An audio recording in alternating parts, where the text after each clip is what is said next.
जिस व्यक्ति ने कभी गलती नहीं की, उसने कभी कुछ नया करने की कोशिश ही नहीं की। ये विचार है अल्बर्ट आइंस्टाइन के।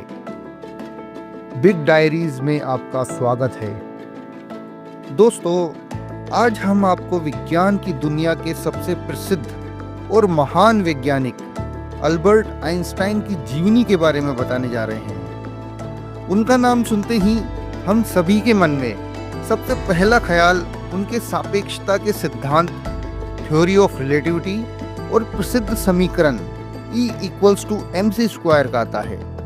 लेकिन क्या आप जानते हैं दोस्तों कि बचपन में वे एक औसत छात्र थे।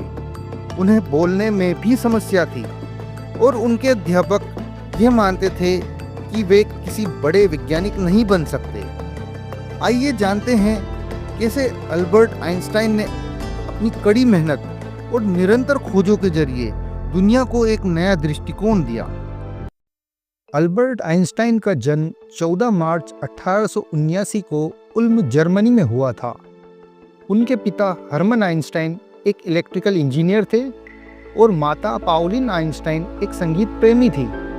आइंस्टाइन का परिवार एक यहूदी परिवार था और उन्होंने अपनी प्रारंभिक शिक्षा म्यूनिक, जर्मनी के कैथोलिक स्कूल से प्राप्त की थी। तो दोस्तों, आइए जानते हैं अल्बर्ट आइंस्टाइन के बारे में और भी बहुत कुछ, कि कैसे वो सदी के सबसे बड़े साइंटिस्ट बने। तो इस वीडियो को आखिर तक देखिए और अगर चैनल को सब्सक्राइब नहीं किया है तो प्लीज़ सब्सक्राइब करिए। आइंस्टाइन को बचपन में बोलने में दिक्कत थी। उन्होंने बहुत देर से बोलना शुरू किया था और इस कारण उनके माता पिता को चिंता हुई थी। यही नहीं, उनके स्कूल के शिक्षक भी उन्हें मंदबुद्धि मानते थे। लेकिन उनकी माता ने उनका मनोबल बढ़ाया और उनके अंदर के छुपे हुए प्रतिभा को पहचानने में मदद की। आइंस्टाइन को बचपन में ही कंपास मिला था। इस दिशा सूचक यंत्र को देखकर उनकी जिज्ञासा बढ़ी थी। उन्होंने सोचा कि सुई हमेशा उत्तर की दिशा में क्यों रहती है, जबकि कुछ भी भारी असर नहीं है। इस अनुभव ने उन्हें प्राकृतिक घटनाओं के बारे में सोचने के लिए प्रेरित किया और विज्ञान की ओर उनकी रुचि जागृत हुई। आइंस्टाइन का स्कूल जीवन थोड़ा कठिन था। म्यूनिक में उनके अध्ययन की शुरुआत कैथोलिक स्कूल से हुई थी, लेकिन उन्हें वहाँ की सख्त और पारंपरिक शिक्षा पद्धति बिल्कुल पसंद नहीं आई। वे स्वाभाविक रूप से स्वतंत्र विचारक थे और उन्होंने हमेशा खुद से सोचने और सवाल पूछने की कोशिश की। उनके शिक्षक उन्हें औसत छात्र मानते थे, लेकिन गणित और भौतिकी में उनकी क्षमता स्पष्ट रूप से दिखाई देती थी। आइंस्टाइन को जर्मनी की शिक्षा प्रणाली बिल्कुल पसंद नहीं आई, इसलिए वे स्विट्जरलैंड चले गए और वहाँ के पॉलिटेक्निक संस्थान में भौतिकी और गणित की पढ़ाई शुरू की। हालांकि वहाँ भी उनके लिए रास्ते आसान नहीं थे। उन्हें स्नातक की डिग्री प्राप्त करने में काफ़ी मेहनत करनी पड़ी और इस तरह से उन्होंने शिक्षा पूरी की। शिक्षा पूरी करने के बाद आइंस्टाइन को स्विस पेटेंट ऑफिस में नौकरी मिल गई। इस नौकरी ने उन्हें समय दिया और उन्होंने इस समय का इस्तेमाल अपनी वैज्ञानिक सोच को विकसित करने में किया। 1905 का साल आइंस्टाइन की जिंदगी का चमत्कारी साल माना जाता है। आइंस्टाइन का 1905 में प्रकाशित 4 महत्वपूर्ण शोध पत्रों ने उन्हें एक वैश्विक वैज्ञानिक बना दिया। यह वर्ष उनके जीवन का चमत्कारी वर्ष माना जाता है। इनमें से कुछ प्रमुख योगदान थे, जैसे Brownian motion, photo electric effect, special theory of relativity and mass energy equivalence E=mc²। इन सिद्धांतों से आइंस्टाइन रातों रात दुनिया के सबसे प्रसिद्ध वैज्ञानिक बन गए।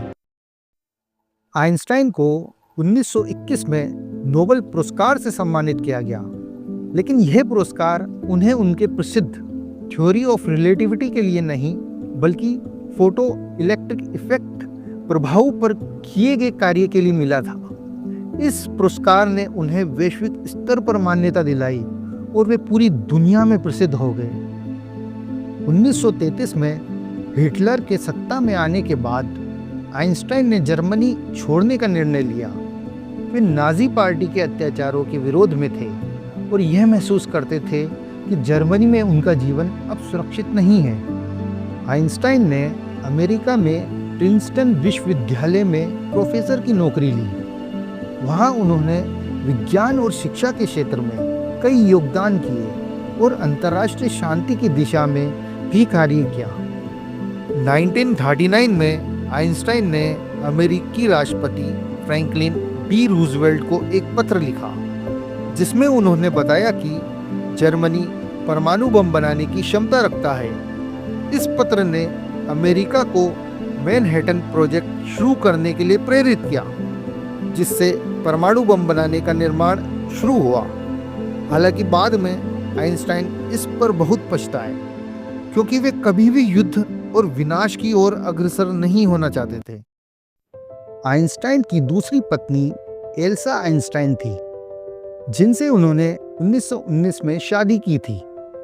उनका एक बेटा हंस अल्बर्ट आइंस्टाइन था, जो खुद एक प्रसिद्ध दार्शनिक बने। आइंस्टाइन ने अपने अंतिम वर्षों में दुनिया के लिए शांति, शिक्षा और विज्ञान की दिशा में बहुत काम किया। उन्होंने परमाणु बम के खिलाफ कई आंदोलनों का समर्थन किया और मानवता की भलाई के लिए कार्य किया। आइंस्टाइन का निधन 18 अप्रैल 1955 को हुआ। वे उस समय 76 वर्ष के थे।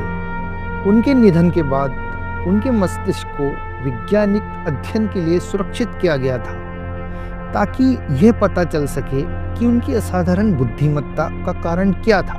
अल्बर्ट आइंस्टाइन ने दुनिया को बहुत कुछ दिया और सिखाया।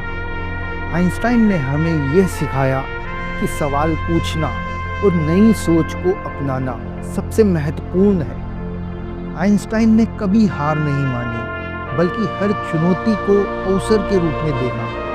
आइंस्टाइन का जीवन शांति और मानवता के लिए संघर्ष का आदर्श है। अल्बर्ट आइंस्टाइन का जीवन हमें यह सिखाता है कि अगर हमारी सोच स्पष्ट हो और हम कड़ी मेहनत करें, तो हम किसी भी चुनौती को पार कर सकते हैं। उनका योगदान केवल विज्ञान तक ही सीमित नहीं था, बल्कि उन्होंने पूरी दुनिया को शांति, मानवता और शिक्षा के महत्व के बारे में जागरूक किया।